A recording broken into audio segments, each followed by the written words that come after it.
אני יונתן, אני מנכ"ל של אומנות בתלת מימד.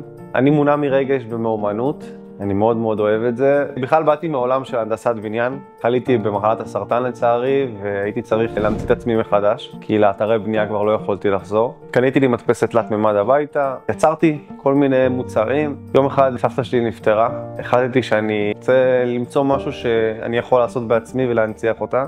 והכנתי מנורות זיכרון לאחיות של אמא שלי. קיבלתי פידבקים שהם היו פשוט מטורפים. כאילו לא האמנתי בכלל שהמוצר הזה יתגלגל לידי מקום שאני מוכר לאנשים. והפידבקים האלה באמת גרמו לי להגיע הביתה ולהגיד, רגע, אם הן כל כך אהבו את זה, אז מה הסיבה שאני לא אוכל לבוא ולהעיר לאנשים אחרים את הבית עם הרגש הזה?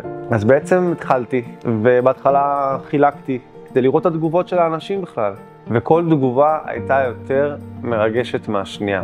ובשבילי, כאדם שהוא כרגע עם נכות ומוגבלות מסוימת, הכי נכון היה להמשיך וליצור את זה בבית, להתפרנס מזה. אני מאוד מאמין במוצר הזה, מאוד. אני מאוד מאמין שהוא יודע לתת את המקום הרגשי, את המקום של הזיכרון והאור. השמיים הם הגבול, ואני רוצה להגיע לכולם.